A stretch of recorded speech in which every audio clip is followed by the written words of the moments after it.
উচ্চ মূল্যস্ফীতির চাপ কমাতে আগামী অর্থবছরে বার্ষিক উন্নয়ন কর্মসূচি বরাদ্দে হ্রাস টেনেছে সরকার। সরকারি তহবিলে বরাদ্দ কমলেও এডিপিতে প্রায় 20% ছেড়েছে বিদেশি ঋণের ভারতা।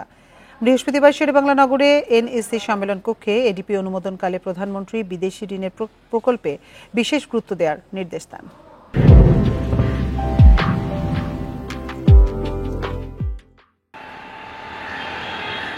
চলতি অর্থবছরের বার্ষিক উন্নয়ন কর্মসূচিতে বরাদ্দ করা হয় 2,63,000 কোটি টাকা। সংশোধিত বাজেটে যা কমে হয় 2,45,000 কোটি, কিন্তু এপ্রিল পর্যন্ত 10 মাসে বাস্তবায়ন হয়েছে 50 ভাগের নিচে। এমন বাস্তবতায় বৃহস্পতিবার 2024-25 অর্থবছরের জন্য এডিপি অনুমোদন দেয় জাতীয় অর্থনৈতিক পরিষদ।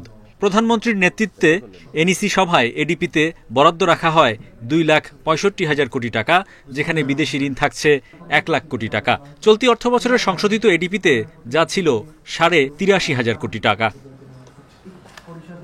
এবারও সর্বোচ্চ পরিবহন ও যোগাযোগ খাতে 26.67% বরাদ্দ রাখা হয়েছে। এরপর রয়েছে যথাক্রমে বিদ্যুৎ ও জ্বালানি, শিক্ষা, গৃহায়ন, স্বাস্থ্য খাত। সভা শেষে সংবাদ সম্মেলনে জানানো হয়, মূল্যস্ফীতির বিবেচনায় সামাজিক নিরাপত্তায় বাজেটে এবার বরাদ্দ বাড়বে। মাস্টার প্ল্যান ভিত্তিক হবে এবং অংশগ্রহণমূলক হবে।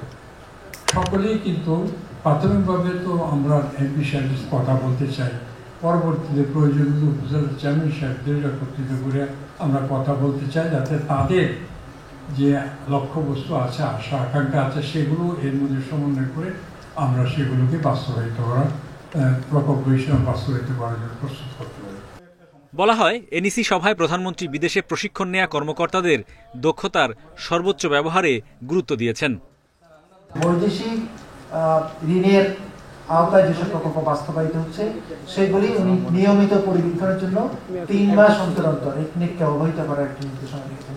সুতরাং আমরা মনে করি যে আমাদের বৈদেশিক ঋণ ব্যবহারের ক্ষেত্রে আমাদের সক্ষমতা হচ্ছে এখন 70% আমরা ব্যবহার করতে পারি। আগামী অর্থবছর স্বায়ত্তশাসিত প্রতিষ্ঠানগুলো 13,289 কোটি টাকা নিজস্ব অর্থায়নে বাস্তবায়ন করবে 80টি প্রকল্প। এডিপিতে মোট প্রকল্প থাকছে 1,321টি। Hari Saha, independent news, Dhaka.